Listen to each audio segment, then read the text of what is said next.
Oh, what a day! What a lovely day!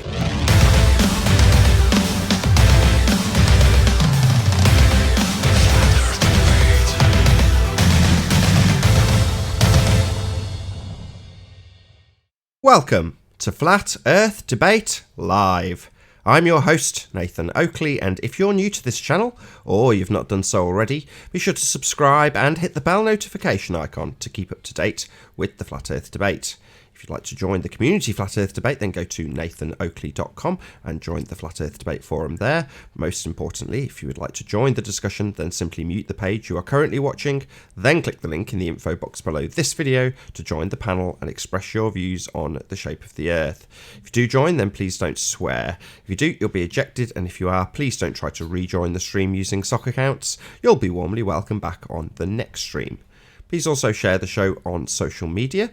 And one last time, if you're new to the channel or you've not done so already, be sure to subscribe and hit the bell notification icon to keep up to date with the Flat Earth Debate. Now, we are joined by Chocolate Saying. How are you doing? Good morning, good morning. Good morning, good morning. I left out the plug so I can do them once rather than twice. So, big shout out to everybody who's joined me on Patreon. Massive thank you to all of you. It takes a massive amount of pressure off me, so shout out to everybody. If you did want to support the show and you are watching on either Nathan Oakley 1980 or Nathan Oakley, then you can smash the super chat. There's also a link to PayPal and Patreon in the link below this video. Just you and I for housekeeping, it seems, Chocolate. Copy that. Should be pretty quick. Any signs of curvature? Nope. Axial rotation? Nope. Scientific evidence of gravity? Absolutely not. Any evidence that you can have a gas pressure without a container? No. Not happening. Any evidence of a self-perpetuating molten iron core at the center of a presupposed spherical Earth? Other than a cartoon I've seen in my textbook, no. Fair enough. Right, this is the sun. Hey, Sleeping Warrior. Hey, you got my name right. It's only took you about 3 years. Right. You've only had that name about 12 months, haven't you? What? You've only had Sleeping Warrior as your name for about a year. I know, but you keep calling me by my real name. It's like, come on, Nathan. Anyway, Yeah, any you gotta evidence go by the distance alter to the ego. sun? So close, but yet so far. Any evidence of the distance to the sun? No. Nope. Last but not least, the elusive R value. Any evidence of Earth radius? No. No. Excellent. That concludes the housekeeping. See Paul in the chat saying, I've got having a problem with the Hangout. If you are, just click refresh on your page and you should get the link. Have you seen Ranty's latest video? Didn't know Ranty had made a video. Tell me all about it. 9 minutes of nothing. I don't know how he does it. 9 minutes of... Basically, he went to the beach to see what he could see because it was a clear day. It is a clear day. It's a fantastic day. And it looks... I've always said that it's... there's no correlation between good weather and good visibility. And Ranty's latest video is exactly that. Fantastic weather today. It's lovely and crisp and fresh, and everything looks good. Everyone will be out washing the car later because it's that clean and dry and lovely. Ranty goes to the beach, can't even see the turbines at like 12 miles or whatever distance they are, so he can't see nothing. So it's just reasserting the point that just because we get good weather doesn't mean we get good visibility. But he managed to get 9 minutes out of absolutely nothing. So kudos to the guy. I wouldn't have even released the video myself.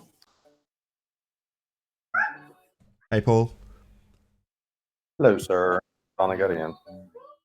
If you ask Chocolate Saying nicely, I know you're on your phone, aren't you, Chocolate? If I remember, Paul, I'll add you onto Master B Skype chat, and then you get the link before the show goes live. Say that one more time. I'm sorry. Once the show's over, I'll add you on Skype to the Master B group chat. Before the show goes live, I stick the link in there. Well, that'll work. Sounds good. Also, I got a correction I need to make from yesterday. But presumably you got in through the public link, okay? Yeah, I got in finally. That's how I got in. Yeah, you just have to refresh. Once the show actually starts, just click refresh. Oh, I do got a correction from yesterday. After thinking about it and doing a little bit more looking and research, I think pressure will increase the density. So I kind of made a mistake in my assertion.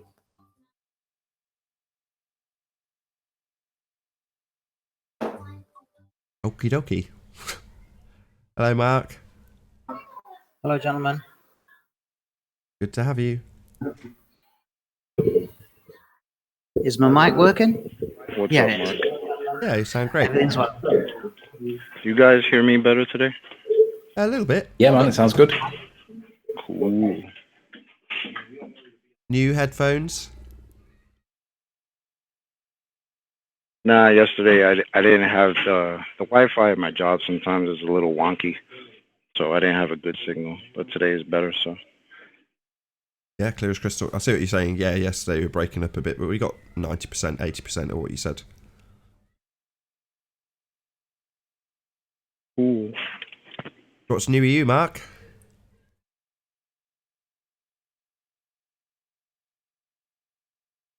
Nothing, gentlemen. Just more of the same. I enjoyed your video yesterday, though, Nathan. Oh, the one on National Geographic. Yeah, the National Geographic. Yeah, those scoundrels. I think basically your punchline is. I just took a few notes here if I can find it. Is it if you can't test it, then it's for a theory to be scientific, it must be testable. Is that your punchline? An experiment is a hypothesis test, so absolutely. No, well, what I wrote down was if for a theory to be scientific, it must be testable. Yeah, absolutely. If we can't test it, it's just an observation. Correct.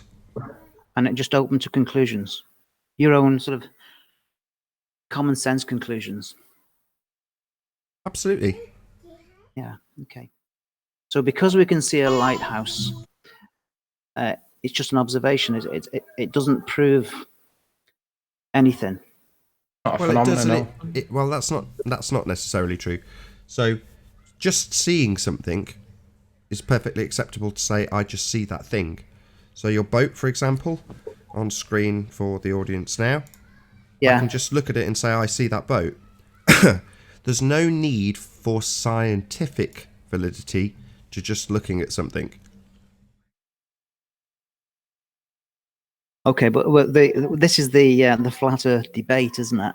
So is there anything flat Earth in that? Yeah. When we see something like the lighthouse, so Morgord Lighthouse, we see it because it's there. There's no further explanation actually required to just having a look at anything. If it's just there, you just see it. But there's also no requirement for any sort of scientific inquiry. The need for scientific inquiry comes from the globe side of the debate, where they say, well, actually, you don't really see it.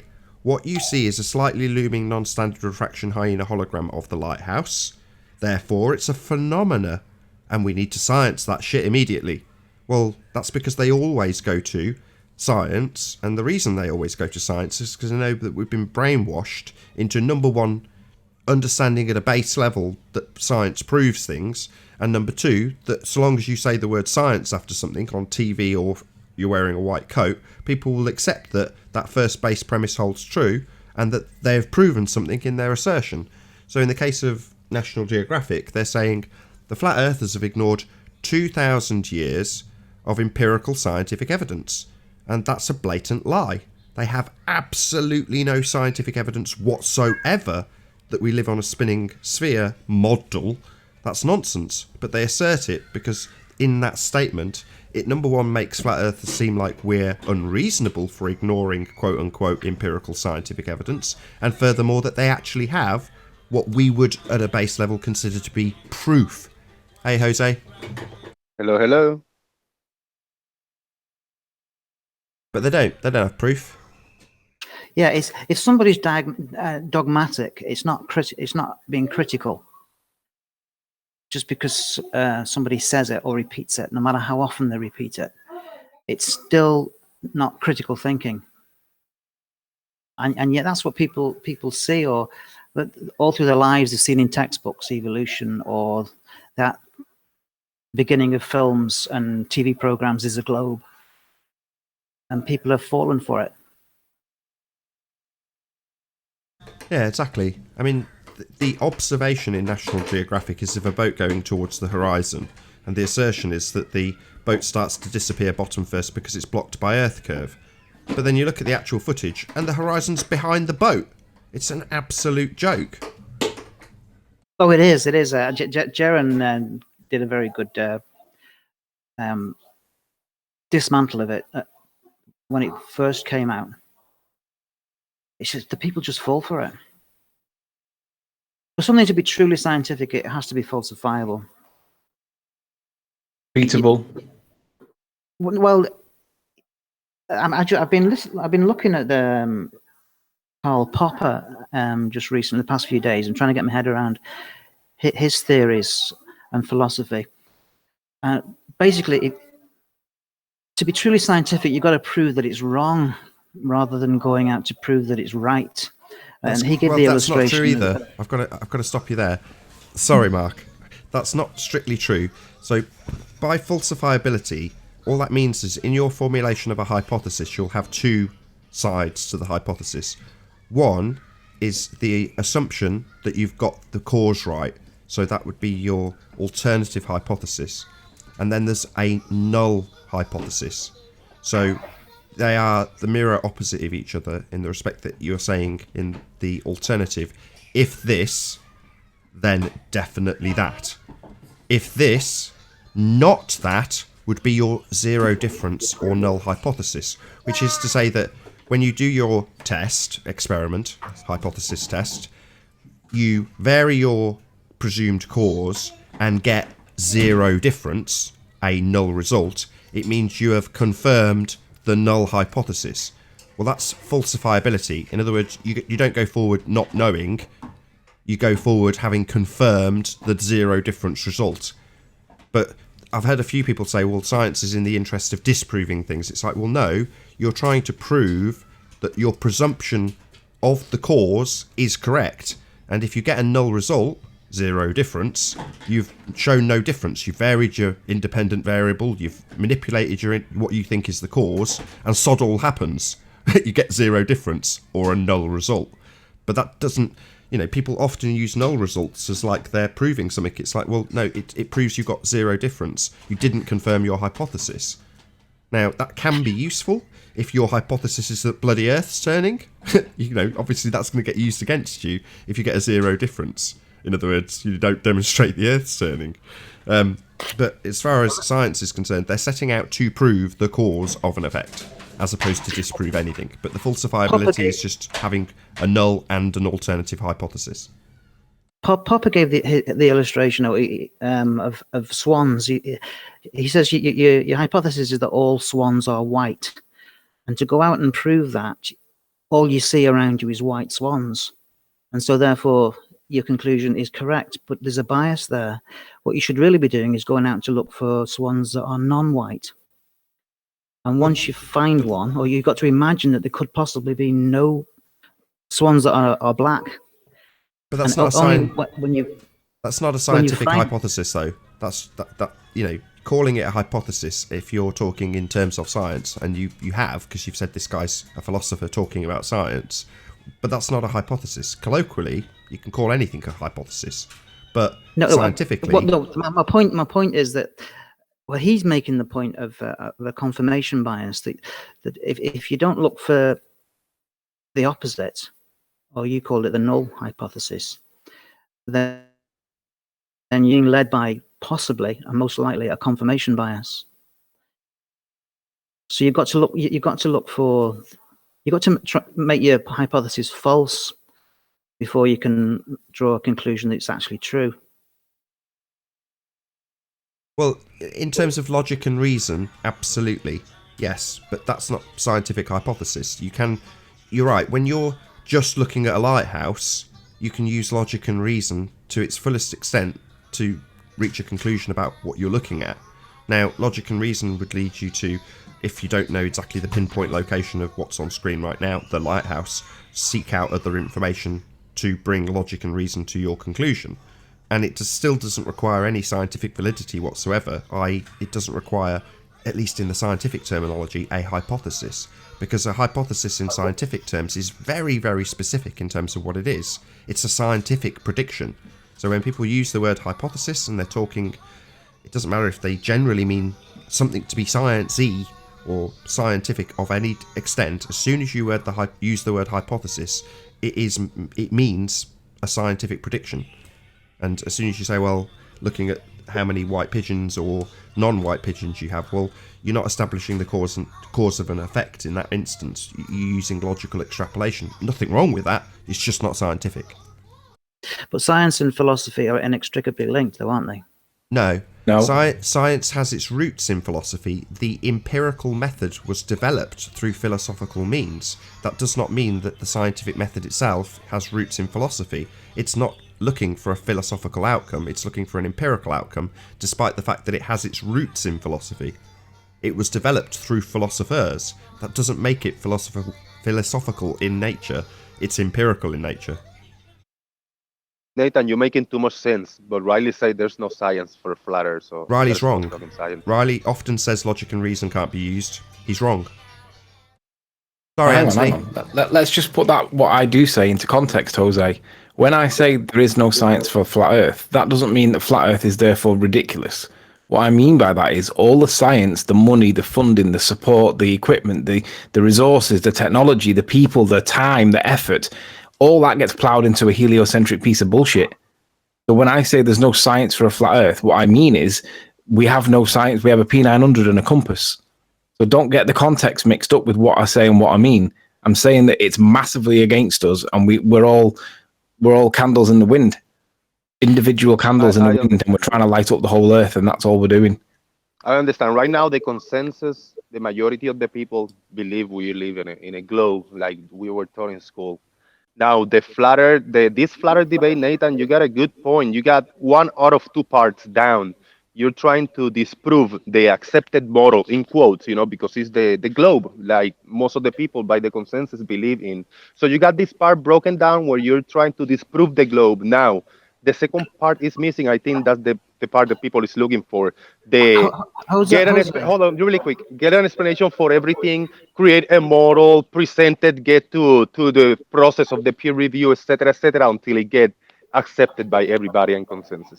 Jose, you've taken it just slightly to one side. When I said that science and philosophy are inextricably linked, Riley immediately says, no, it's not. And then Nathan says, well, it's maybe somewhere in the middle. No, he didn't. He said, no, it's not as well. But then he says it has its roots in philosophy. Yeah, rooted in doesn't mean it's inextricably linked. What you're trying to imply is that science can be philosophical, and it can't. Philosophy is not evidence of proof or causation, whereas the scientific method proves the cause of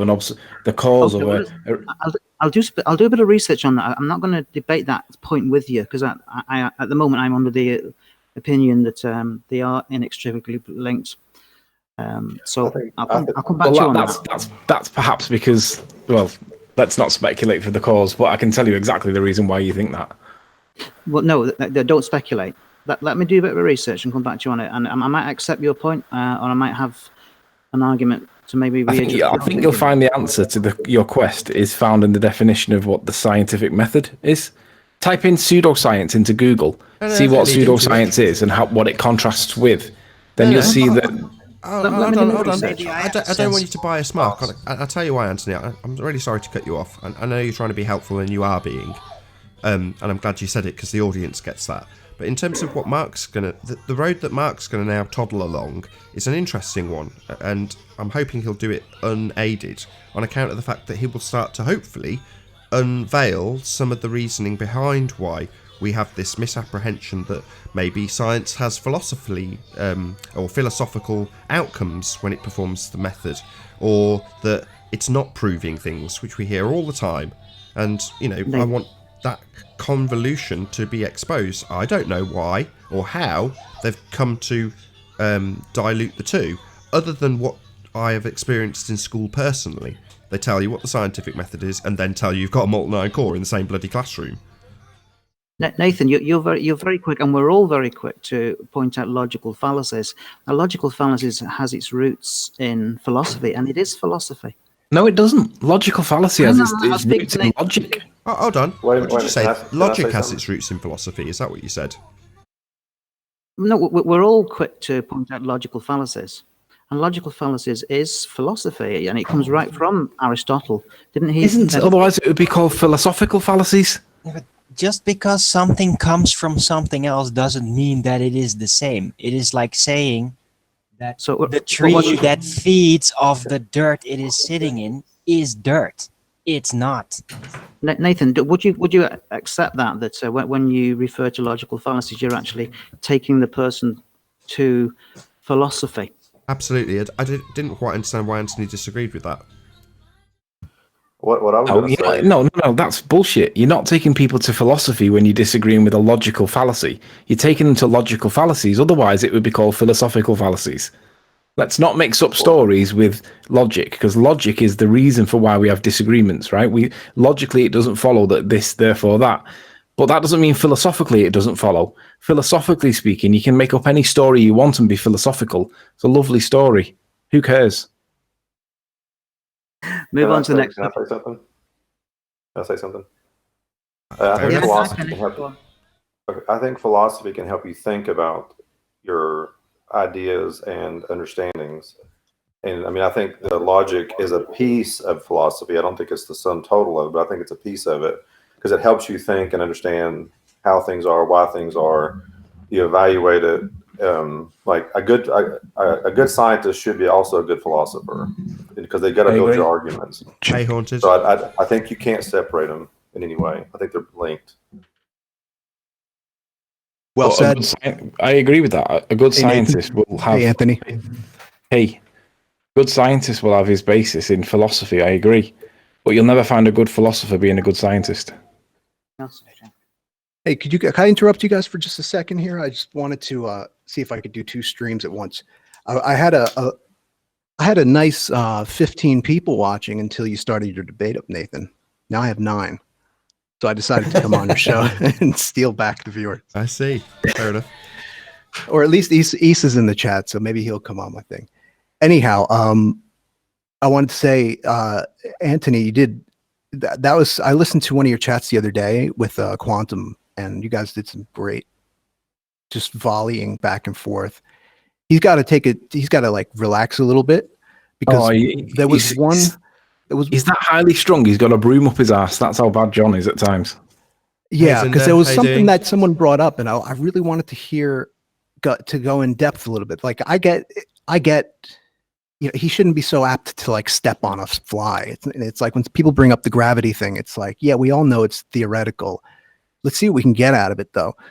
You know, and there's nothing you can get out of the idea of gravity, but what was lost in the moment was what are we actually talking about? Like, what are we? It became a proof contest. In other words, like the other guy didn't know what to say, and then Quantum was just like, you know, wailing on him about gravity and the process and independent variables and all that stuff.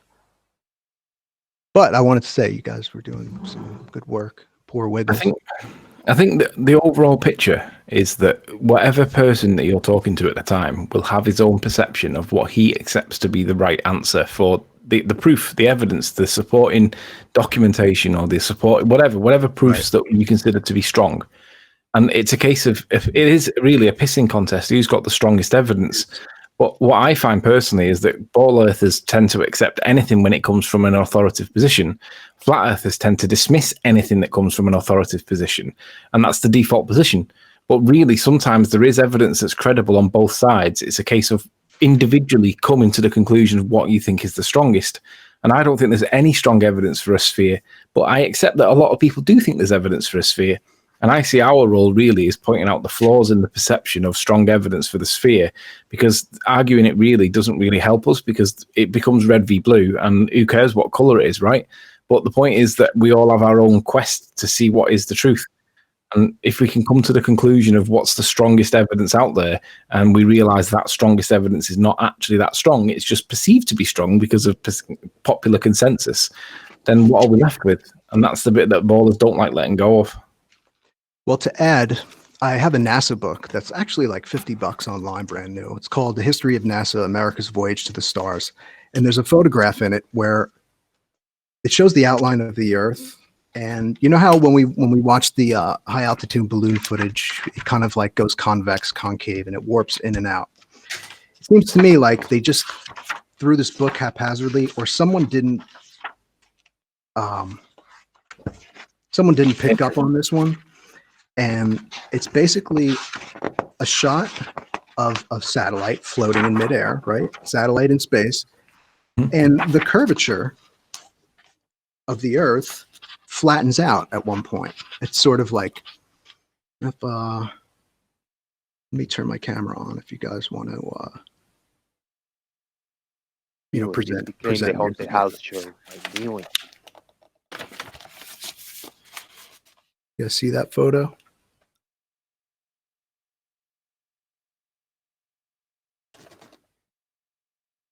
Are you guys? Yeah, we see. Oh, you see? Okay. So right here, it's flat. It loses the curvature. So this is, I mean, this is in print. That it's It's like right here. Can you see how the curve sort of loses its curvature? Goes a little flat right here. Right here. A little bit, not by much, but it does slightly still look a little curved. Yeah, it's a fake picture though, isn't it? It's taken from a fake region. And it's hard to tell because of either the page is curved or camera or something. The page is flat. The page is flat. I thought maybe it was like the way they blew it up. It somehow got lost and it got like warped in the print process or something like that. Or it might just be perspective. No, it's a photograph that doesn't show full curvature. Because I mean, what I wanted to do was take this photo and copy it so I could take the curve and follow it all the way around. In other words, you got nothing on the house. That's garbage. What's garbage? Whatever you present. You don't see the flat spot? You think you got a gold nugget and you got garbage. I didn't say I had a gold nugget. Ooh, you put 10 pence in you, Jose. Well, that garbage is coming from NASA, though, isn't it? I agree. It's coming from a fake region. It's a book anyway. It's come from a fake place. Right. It's a book, but you even understand what it's showing? It's showing us that it's not properly curved in the photograph. That the photograph is supposed to be showing the curvature of the Earth. Like, why would they show a picture of a curved Earth? Because that just goes along with everything else that they show us. But when you look at it, it flattens out. It flattens out, man. I mean, I would have to get, to match that curve, I'd have to get something, I don't know, maybe 2 feet, circular. Look at Hunter House, all excited. He think he's gonna go viral with the photo, like with the book. I think it's simple perspective, to be honest. That's what, even on a smaller scale, you would expect when taking a photo of a sphere that has a certain curve. I'll say it again. It seems like everyone's just ignoring me. The picture, regardless of whether or not you want to take it as flat or sphere-proof, has come from a fake place that cannot possibly exist. So ipso facto, the picture is fake. Here's a So Nathan, how do you feel about low Earth orbit? How high do you think it's possible to go? Orbit, really? Or, yeah, low Earth orbit, whatever you want. There is no low Earth orbit. Low Earth altitude, whatever they call it. You know what I mean? You mean how high can they go? Right. Do you think they can get past 25 miles? I doubt it. I think they could probably get up to, 125,000 feet? It comes straight back down. It comes straight back down, though, doesn't it? Because the air gets that thin. Well, I don't know how they can stay up there. They might be able to like catapult up there and come straight back down, but I don't think they can stay up there that easily. The vast majority of the movie called The Right Stuff covers what was formerly what NASA was before it was NASA, and all of them are true test pilots. You know, the people that were truly heartbroken were the people that didn't get picked from, you know, the flyboys, the pilots that were test pilots doing dangerous work at high altitudes. And they obviously thought, well, we're the ones that are going to go up into whatever is beyond where we can currently go. And some of them were, you know, I remember, I think it was the Tommy Lee Jones characters trying to go higher and higher and higher. And eventually, as Anthony just described, it gets to a point and there's just not enough air to give him lift. So he just slips down. That's it. That's the end of how high he can go. The engine, again, same principle. There's not enough oxygen in the air, so the engine stalls. So there's just a point that the airplanes just couldn't go beyond, and that's basically as high as they could go. Yeah, they've got some better planes now, so they've got planes with absolutely ginormous wings. So, you know, you don't need as much air to be passing over them to create the lift needed, but you need pretty big things to do it. I was trying. Yeah, that was Chuck Yeager. Chuck Yeager, who was broken the sound barrier, and Operation Manhigh. That was the U.S. Air Force. Those guys who did the tests to see how high a human being exposed to the environment, exposed to the open air, could how high they could go. Yeah. And they got to 108,000 feet. It was Joseph Kettinger. Yeah, that's why his name. Yeah, that's why I said about 120. I think you could push the envelope, basically. That's how they described it in the right stuff. You did actually say his actual name. I just said the Tommy Lee Jones character because I can't remember its name, but you know what I'm talking about. You did say his name. Sam Shepard, yeah. Right. Well, these guys are the true pioneers. You know, a lot of people criticise the right stuff and say it was boring. Well, it's a great movie. I thought it was a good movie. I really enjoyed it because they were talking about pushing the envelope, actually really pushing the limits of what you could do in reality. None of this bollocks with rockets that just disappear out of view. None of that shit. You know, they were actually testing the limits of what we could achieve. As soon as NASA comes along, that's all locked down and we're just given nothing but bullshit pictures from a fake medium, like you presented in your book, which is why I get tetchy about it. It's like, I'm going to shut down those sorts of stuff regardless of who's presenting it, because if a flat earther comes along and says, well, look, this picture proves my point because, it's like, this picture doesn't prove your point any more than it proves the globehead's point. It's a fake picture. No ifs, buts, or maybes. It's from a fake region. Yeah, it's from a PR firm, in other words, which is something no one can outdo NASA with when it comes to PR. Well, Dilly Gill describes NASA as being on the cutting edge of cinematography. In other words, ahead of the game, ahead of Hollywood, with lenses, with cinematography in general, you know, filming techniques. NASA are right on the cutting edge because that's what they are. You know, Math Powerland describes them as the biggest art house in history. Now, these descriptions are accurate. That's what they do. They produce artwork and video. Yep, futurism, like none other. And I think that's why that's the reason why their CGI that they present us is so bad, because they can be so good at it, but they just choose not to. They make it bad, I think, purposely. You know, Plato said the truth was a matter of how accurately something describes or falsifies it. Subject to the current knowledge. That's my cue. I made a point earlier and I got like ignored, and I want to say what's your feedback on what I say, which is truth. I'll tell you my point again. I think what Flat Earth is missing is a concise, unified explanation on everything on Earth as a system. By that I mean Earth where we stand on sun, moon, and stars at least, and bring it to the consensus. Let me review and get accepted. Do you remember when I said that Flat Earth's got no science? I didn't hear it. So he's saying nobody addressed this. I'm going to repeat it because it's important, and everyone talks over him before he's got to the end of the actual point. Just repeat. Yeah, I think Flat Earth should come to a agreement on a concrete and solid explanation for Earth as a system. By that I mean Earth where we stand on sun, moon, and stars at least.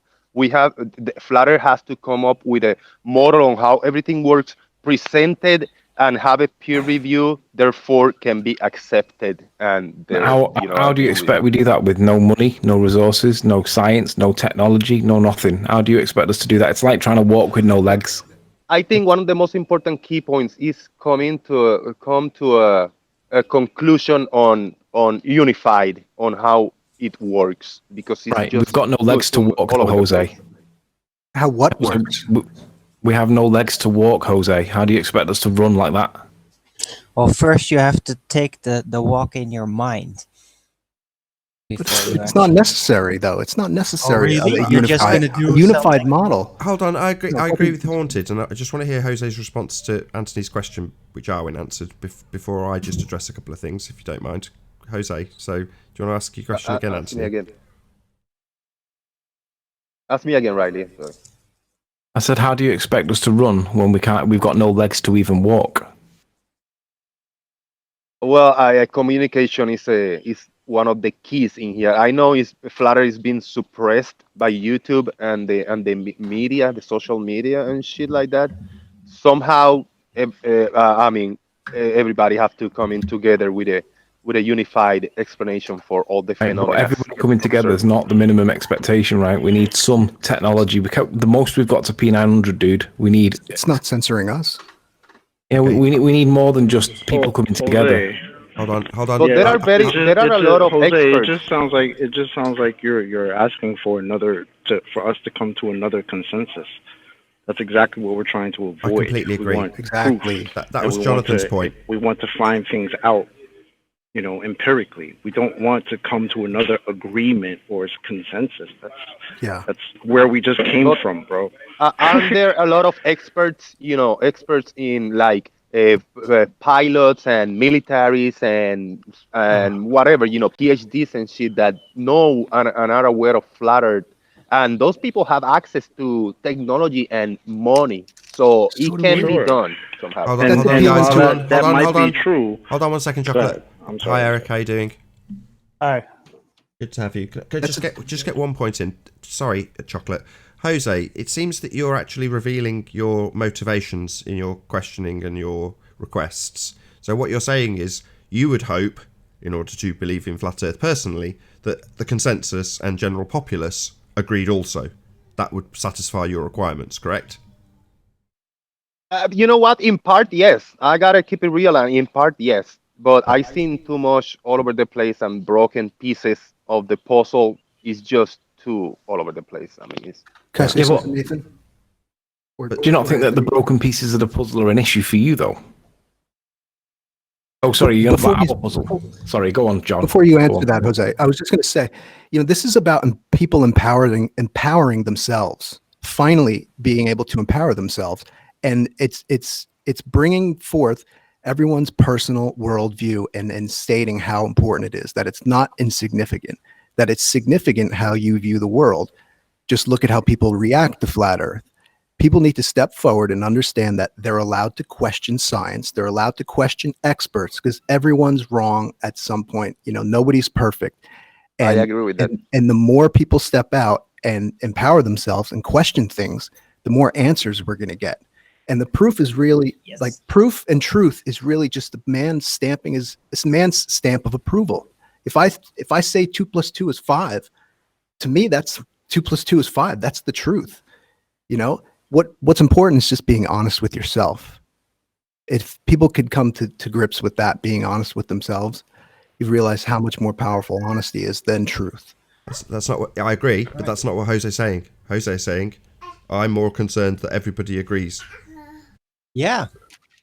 Well, I agree with you on everyone should ask the experts if you don't agree with them. But do you think that the experts have an obligation of giving an answer to someone? Not necessarily.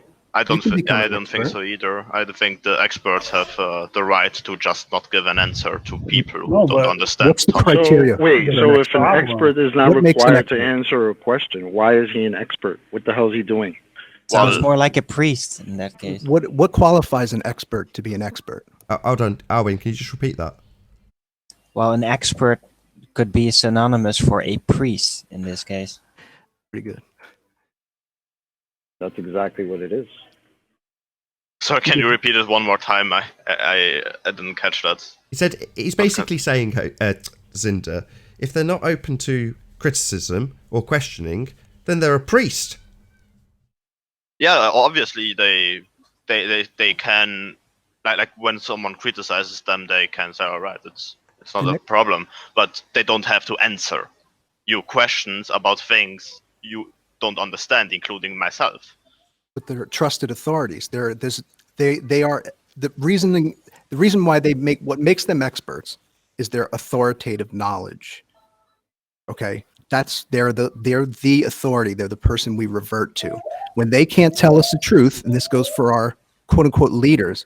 They have to go. I'm personally not going to devote my life to fighting that on that scale, but I will fight it in the workplace. And I think that's where it starts. I don't really understand why we're in a position where we are giving this power that we are discussing in the most open way to a position of authority. So whether or not a authority figure disseminates their information to you and how they disseminate it flies in the face of what we've just been talking about for the last 5 minutes. You know, our journey of discovery, my not giving two shits what the consensus or the authorities think. I don't care if the authorities don't want to disseminate their information or they're disseminating the incorrect information. I know what the real information is through my own journey of discovery, and that is extremely empowering. Do I care at this point what Brian Cox tells the masses? Nope. I don't watch TV or care what Brian Cox is telling people. If individuals want to worship at the altar of Brian Cox, I'm not going to go and tell him his information's wrong. You want to worship Brian Cox? Give your power to the authorities? Pfft, more power to you. If you want to say in that instance that you don't want to question the priests, more power to you. Do what you like. Everyone's a free man. Me? Sod you priests. I don't care what you say. Oh, what's that you say? We live on a model? No, we don't.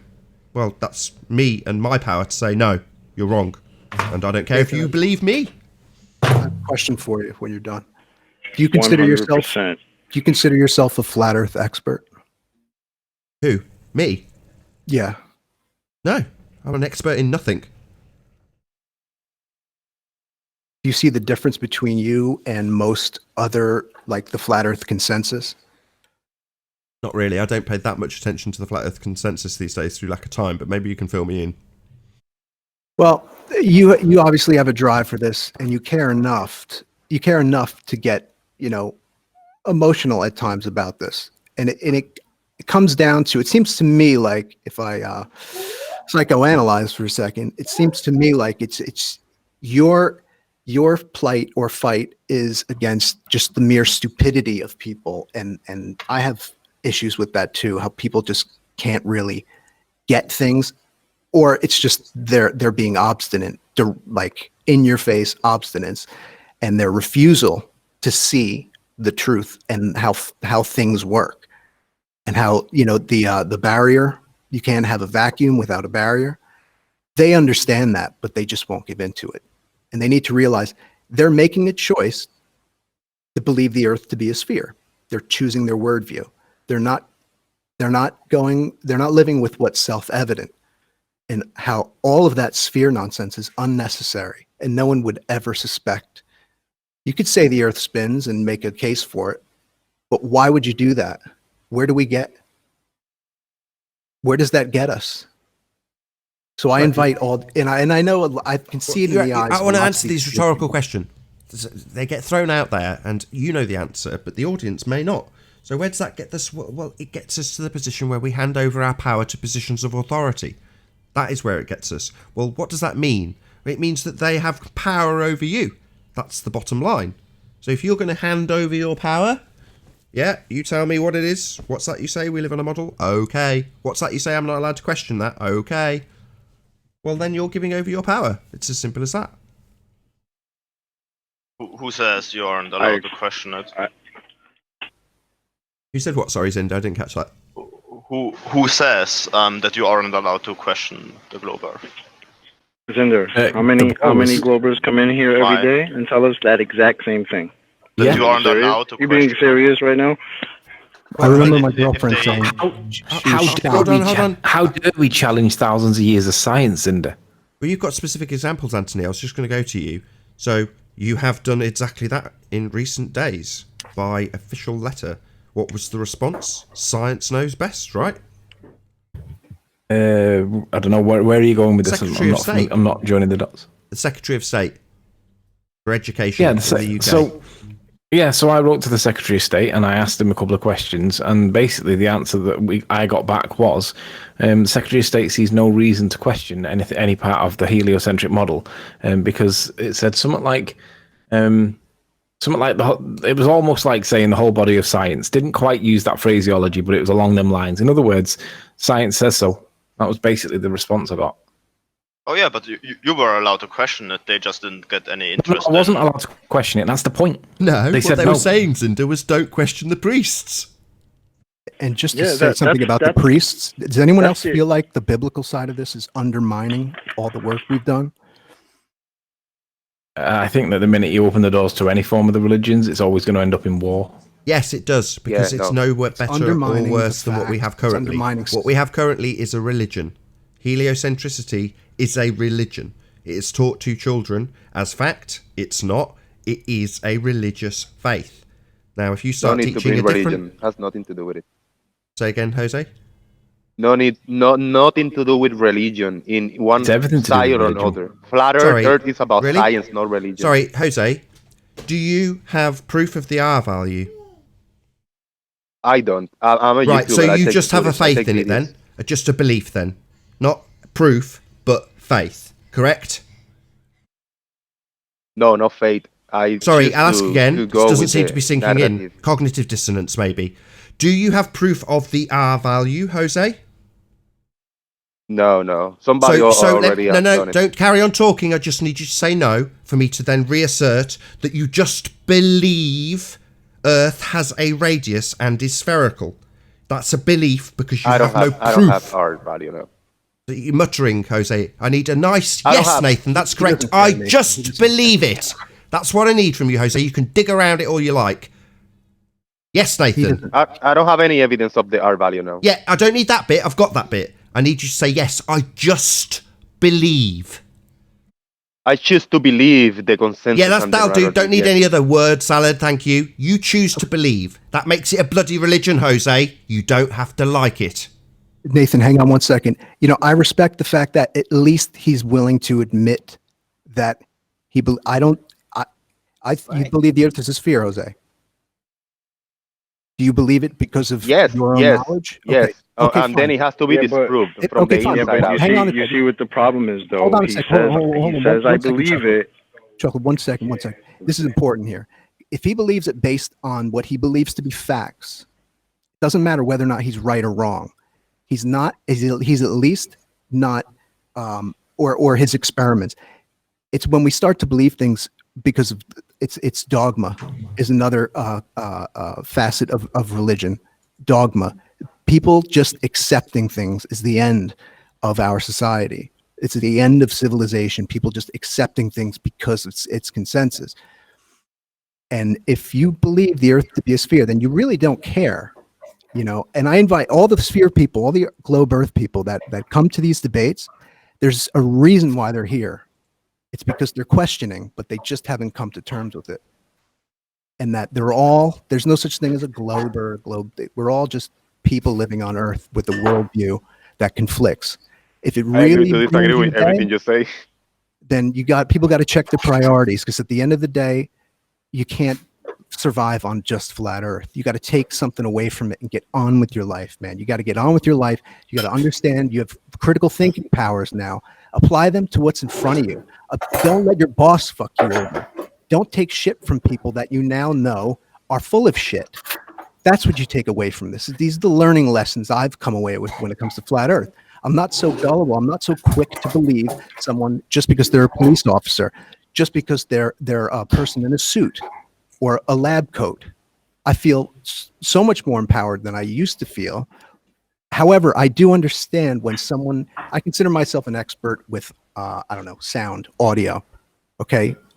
Live sound, sure. If someone wants to like record something or they think like the Yeti mic is better than is a professional microphone, as an expert, I'll tell them, I'll laugh at that. And I think where are you going with this, man? Come on, keep it short. I want to give you a little bit of word salad after all that 5 minutes you get. I need 1 minute. What do we come away with when it comes at the end of the day? What do you walk away with? Frustration, or are you empowered? Have you learned something from flat Earth, from this whole questioning, this whole whatever you want to call it, this movement.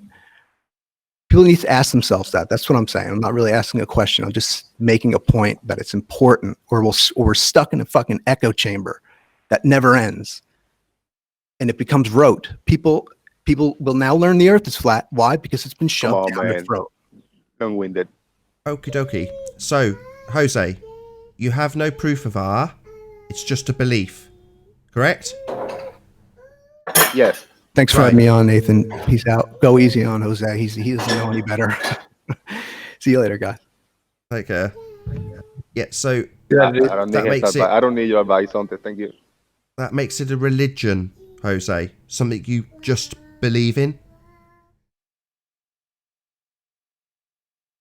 Yeah, if you can give me like 30 seconds. I hate the yes/no answers. I need like. Yeah, they're a bitch, aren't they, Jose? I would like to make a comment on this. I think, we were talking about experts earlier. What if the problem I think most people do, we give our expertise over to someone else instead of us ourselves becoming the expert. I used to have this comment all the time as a Christian. They used to ask me, where have I studied? They're assuming that I did all my theological study in some kind of school somewhere. And really it's not. It's just me reading book after book after book after book, reading the Bible itself. And in a way, I became my own expert. That's why I can question things even on that side of things. I think the same thing goes true within what we're talking about here. The problem is we trust someone else to be the expert. And I think that's what Nathan has been hammering at people. If you believe someone and you don't know the information is correct or not, you have faith and trust that they're supposedly done the work for you. And then it becomes, in that sense, a religion. It's a blind faith. What I want to say is, after coming to the flat Earth neighborhood and learning a little bit on the flat Earth, now I choose to go back to the globe side, where most of the people agrees with it, right? And then, because you guys can refute all the points against the globe, you can destroy the globe scientifically or philosophically, however you want. What I need and what many people need is then an alternative explanation of the flat Earth, because I know you're going to jump on me, because you say you don't need another Just So story to cover a Just So story, because I know the answer. But Jose, do you not understand hold on, I'm almost done. But then many people want an alternative explanation, because that, from my point of view, I see it as a denial. You just deny the globe, but don't want to give me an alternative. Go ahead. Well, that's apparently because you will not accept that it's just not known, and that we're still in the workings of trying to figure it out, which is really the only way to ever actually find out. Because going with the Just So story halts it all. Keeps you in that conception, in that dream, whatever it may be. And the other thing is, we've got no evidence of curvature. We've got no evidence of vacuum without a container. You can believe the globe if you want, but those are big hurdles to overcome. We don't have all the details worked out, but those are some big hurdles to overcome. There's always going to be two different people. There's going to be a person that comes to this and goes, "Oh my God, we don't know anything. I need an answer. Have you got an answer, Mark Sargent? What do you mean you haven't got an answer? Then you're a shill, evil scumbag who's ruined my life because you haven't got an answer. I need that answer." Well, that's one person. Me, I go, "You mean we don't know why the sky's blue? You really? That's fantastic. So I could be the one to figure that out then, potentially. What? We don't know what the sun is. Wow, that's amazing. So we could probably figure that out if we tried hard enough. That's interesting. What about other stuff that we don't know? So suddenly the world's your oyster. The world becomes a marvellous, beautiful place full of discoveries waiting to happen. Well, if you want to undo every bit of 100%. If you want to undo every bit of that magic and go, nah, I'd rather a position of authority, a new priest. We need a new priest. Okay, off you go. Go looking for a priest. Don't demand that society bends to their whims just because they've got the same priesthood. Well, if you want back into that particular cult, off you go, man. In our you trust. Go in peace. Radius Dominus Gravitas Spiritus Sanctus. Go in peace, Jose. In our you trust. But Mark Sargent has answers for everything. If I write him down 200 questions about the heliocentric model, any question whatsoever, he got answers for everything. Boom. So what? What's your point? Oh, I don't know. I just wanted to mention that it's funny to listen to Mark Sargent giving his theoretical fantasy explanations. All right, he's very trained in trying to give the best and most sensible answer that he can think of to any question. Doesn't mean that he actually has the answer to the question specifically every single time. He just has an answer to give. And if you think he has every answer, then that's your problem. That's your craziness, because nobody has all the answers. So but that's what be Jose in wants. search for somebody to give you, to put on a silver plate all the answers for you, and you can just say, "Oh, thank you so much." That's crazy. Yeah, that's exactly what they're saying. They're saying the Globeheads would say, "I've got Neil deGrasse Tyson, and I've got all these astronauts. I've got absolutely top-notch priests. What's your priest like? Mark Sargent? Oh, that's not a very good priest. Oh, I don't think I'll be changing my church anytime soon." Oh, right. Well, I don't have a church. If you think you're part of my church, you're wrong. I'm definitely not a leader. But if you want to be part of the heliocentric church and you don't want my information, well, it seems that there's a lot of people out there that would rather stop me poisoning their consensus, Jose. Saying, what are you doing polluting the other 95% of people that believe as I do? That's what we get. It's like, well, live and let live. If you want to believe in the globe, off you go. In Are You Trust. If I want to say, that's a load of old nonsense, let's laugh at it, that's my right too, right? It is nonsense. There's no proof for it. It's just a religion. I can poke fun at that all day long. Poke, poke, poke. Yeah, but it is funny. It is funny when somebody new come in and they say they've been pointed to Mark Sargent attention. They say, "Hey, go check on the flat earth clues and the Mark Sargent." And they listen to a couple podcasts. They say, "This is bullshit. Let me find something else." They come to this flat earth debate. They listen a little bit, and then they go to one of your links. They go to a quantum eraser presentation or an interaction with another bowler, and then they hear quantum eraser treating the bowlers as crayon munchers and give me space ball religion and fuck with, that's tough too. They say like, what the hell is going on? What are we getting ourselves into? It's wrong. Yeah, but the alternative is you can go and speak to somebody like Phil Nye, the physics guy, I think his name is, and he'll tell you that light bends in all sorts of wonderful shapes that basically conform to a sphere, but light doesn't do that. So it depends on whether you want to take John's approach, which is cut the throat out and spit down the windpipe, or whether you want to take Phil Nye's, the science guy's approach, and blatantly piss lies down your face and smile while he does it behind the facade of physics. Conspiracy cats is another one. So what would you rather? Would you rather have somebody rip your heart out and stamp it on the floor and stamp on it if it's bullshit, or would you rather someone tell you a convenient lie? What would you rather, Jose? No. I see by myself. I do my own observations and I come to my conclusion. I look at the skies, I look at the movement, I look at my footage, and I say it has to be spherical just because I think so. I believe so. That's it. Just my own conclusion on my own. Did you get a chance to watch what I showed yesterday or the day before? I watched it. Interesting. Thank you for taking time to doing it. Hey, Warren. But what's your take on it though? Did you think about it logically, all the measurements and yes I analyzed it and I saw it, but I still go with my just first approach, which is the blink test. I gotta take a control image, which is Google Earth image, and put it next to whatever the footage I take, and that's it. It's missing more than half. You understand that compression is a thing, right? Guys, can you mute if you're not talking? Somebody's causing loads of feedback. So if you're not talking, can you just pop yourselves on mute? In part, compression is a thing, but for compression to be the cause of this obstruction, it doesn't add up, because I only see 2 stripes, and then the compression should be in one little part, hiding 4 stripes on the lighthouse. It just doesn't happen. But you're entitled to believe what you believe. You're entitled to believe it, mate. If you believe that that's caused by the curve of the Earth, in Are You Trust, that's fine. But then I would ask the question, well, why would you come back to it if you accept that it's a ball? Why would you come back here? What would be the point? I'm fascinated by this subject. I still want to learn. I know there's something in here, and I know the globe needs more. I don't know. Flat Earth and the globe needs more. I want to be here. I want to learn more. Even if I agree or disagree, I still listen and I learn and I like this subject. I wanted to touch on something you guys were talking about, like consensus and wanting. Jose, you're talking about wanting a complete explanation of everything. I think one of the problems we have is that's where the root of the problem is that everybody wants an explanation, and so the scientific community has to explain everything. They want to be able to have an answer for everything. And so in the first place, all this stuff, so much of it is based on assumptions.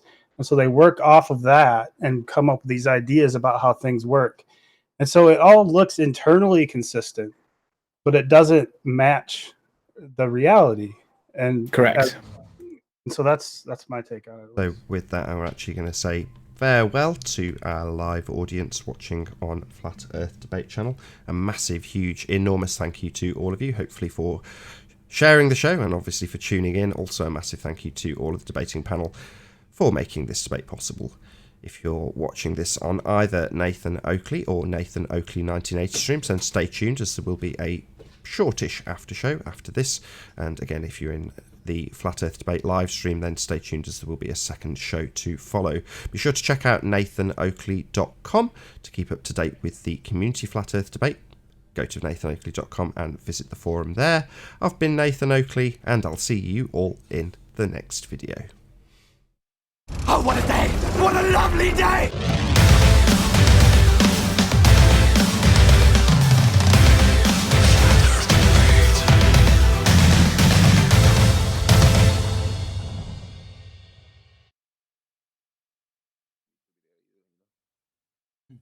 Because we don't have a problem with people flip-flopping going back to the globe. It's when they go back to the globe and then they start doing what people complained about in the first place, people going onto other people's channels and trolling all the time. And then you started doing that, and I thought, oh my God, another troller. No, I was giving my opinion and I was shut down. I wasn't giving a chance. You weren't really. You were being quite vitriolic, Jose. Let's be fair. I was coming in hard, but come on, we still need some people still need to hear whatever, you know. I don't want to be heard, but I want at least if he asking for somebody to talk and give whatever, I was going to talk and give him something, an explanation or something, you know, my take, and he didn't want to hear. Oh well, screw him. Here I got a topic for discussion. It's still related, but I wonder why is it most people can't handle mystery or unsolved answers? Like, what is it about people that they struggle with? My ball away. Well, no, it's not just that specifically. I mean, but just in general, it was taken away at a young age, and they're used to having all the answers. Because when you're very young, many have to overcome fear of not knowing it all. Learn to come to terms with that. And if you have wise parents, then they'll help you learn that. So if you're used to having the answers in many areas all your life, and suddenly you don't have them anymore, you're like an addict. Like, no, I need the answers. I learn to live with the answers. But the globe has a foundation. Either works or not. Either if it's just so story or not. It has What's the foundation based in then? Whatever. It's a rotating sphere with the sun and the moon and the stars very far away. Whatever it is, you know, right? It's that foundation that you believe, you accept, right? Yeah, and then there are mysteries, and I want to see the mysteries, but having a base, have a foundation, and I want to discover the mysteries. Now, if I'm in the flatter side, we have to build the foundation and discover the mysteries. I want to have a foundation. If the flatter come with a more solid foundation than the globe, then we got something, and then we discover the mysteries. Right now, the globe has a foundation, solid foundations, and I want to when it's got zero evidence to prove its points. That's a contradiction in terms, by the way, Jose. You can't discover mystery. Oh, discover whatever secrets and whatever. But then they wouldn't be secrets, right? So what we're doing, Jose, is demolishing the current religion. And you're saying, no, you're not allowed to demolish the current religion unless you've got something better to offer. Now, I can just say, nah, What I'm going to do, Jose, is I'm going to take my trousers down and do a big fat steaming shit on the heliocentric religion, then walk away laughing. And when they go, you can't do that, you need to provide me with jewels and gems and answers, and I can go, nah, I'm just going to take a dump on your religion and laugh at it, because it's nonsense, and then provide you with nothing. And what are you going to do? You're going to sue me for taking away your religion? No. Right. Are you going to get angry with me? Probably. And do you know what I'm going to do? Walk away laughing at the big steaming dump I've left behind. Because I don't care anymore about that steaming pile of crap. It's a steaming pile of crap that I've just left on your religion. Now, you don't have to like that. And you can demand that I provide you something better. But I'm not going to. And there's nothing anybody can do about that. I'm not, as Anthony would put it, science in quotation marks, telling people what's what. But I can rip that shit to pieces and leave people in tears going, I've got no answers. Oh, well, me, I think that's wonderful. You, tough luck. I owe you nothing. Neither does Flat Earth. It's just the way it's just the place we live. It doesn't owe you an explanation for anything, Jose. Sorry. Tell you who does owe you something though, Jose. The government, for taking everybody's taxes off them for years, paying for something that's bullshit. I hate that. Yeah, That's what should piss you off. Yes, it does. I feel you, Nathan. I know where you're coming from. Thank you for that. Thank you for being you, bro. For real. I have a possible answer for, I think, who was it, Paul, who asked about why are we not able to deal with uncertainty? There are principles in psychology known as Gestalt psychology. I think it comes from Germany, but I think it's kind of rooted in our actually just psychology, and we make whole pictures out of broken up images. I mean, if you think of it metaphorically, we make reality out of incomplete information. So just kind of automatically we make sense of things even though we don't have all of the information. It doesn't mean that we are seeing what it is in reality, but we kind of do it automatically, where we just come to an understanding of what we're seeing based on the limited information we have. Just one possible angle.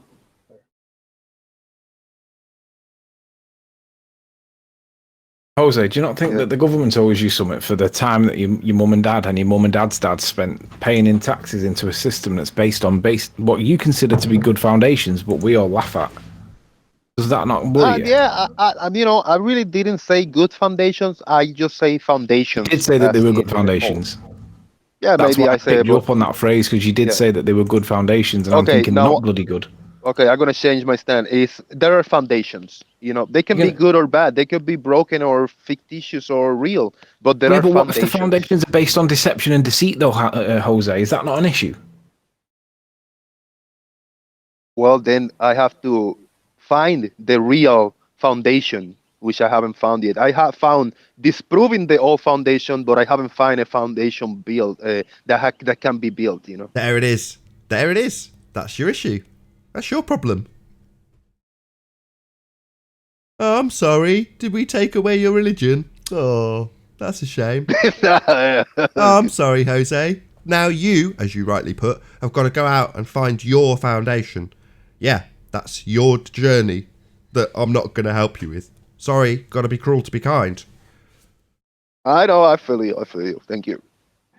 Well, now you flip-flopped. Perhaps you can go back and hold Soundly's hand and take Pontchartrain properly, like you said you're going to do the first time. Oh, I'm going to go in this next couple of days. I'm going to go take footage myself, and I have never met Soundly ever in my life. No, but you said you were going to meet Soundly, and he's going to show you where he took the picture from, and then you went along and took a completely different picture from a different view. Yeah. I got all the coordinates now. Hopefully, I can make at least closer observations than what he did. But yeah, I'm not gonna meet him. He's not gonna stop for like 5 minutes, which is the footage I'm gonna take. I'm in a rush, Well, at least when you take it, you can ask him, how did you actually fake the curvature so I can do it as well? And then you'll know that it's bullshit, won't you? No, I'm going to take footage. That's my take. I'm going to go, I'm going to find a spot. I'm going to take footage to see if I catch it or not. I'm not going to try to fake anything. That's not my take, bro. And these guys, all of you know, I'm not trying to fake anything. I'll just take footage, Well, I didn't trust you right at the beginning when you took the Soundly reenactment. There's nothing like it. But you might prove me wrong. Yeah, but I didn't fake it. I just shoot and record it, and it came out like that. It's not that I faked it, or I cherry pick. I just shoot the footage, and it comes like that, And did you get for curvature? Did I get what? Did you get curvature? Last time it was bad weather, different camera, and no, it was not. It was inconclusive. You It was picked a a lot camera of that wasn't modified in any way, right? Yeah. What's interesting is you've got Soundly's camera that gets bendy water, right? You've got Jerenism's camera that doesn't get bendy water. It'd be interesting to see what Jeren's camera gets that Soundly's gets, because I bet you they're not the same. Well, most probably on Saturday afternoon or Sunday on Sunday, you're gonna have the answer because I'm gonna be in concentrate taking new footage. So it's 2 or 3 days. We're gonna have the answer. And if you don't get any curvature, you coming back to the flat Earth, are you? Not really. I'm in here. You got your foundations, haven't you? I forgot. Sorry. Yeah. But I really want to take footage. I want to see this by myself with a P900 at least. If it's cloudy, if I don't get to see too far, at least I want to get more, better footage than last time.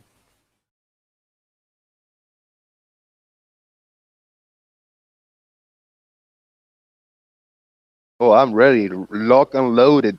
Battery is going to be fully charged. I got 264 gigabytes. The freaking SD cards to shoot everything on my way there. Cool. Happy Valentine's to Karen B in the chat. I was asleep yesterday. We can do some more shout outs on the next show, but I think I'm probably going to round out this show here. So I'm going to say a massive, huge, enormous thank you to all of the debating panel for making this debate possible. And of course, a massive thank you to all of you in the Nathan Oakley and Nathan Oakley 1980 audiences for tuning in and hopefully sharing this debate. Be sure to check out nathanoakley.com to keep up to date with the community Flat Earth debate by visiting the nathanoakley.com Flat Earth forum. Once again, I've been Nathan Oakley, and I'll see you all in the next video. Oh, what a day! What a lovely day!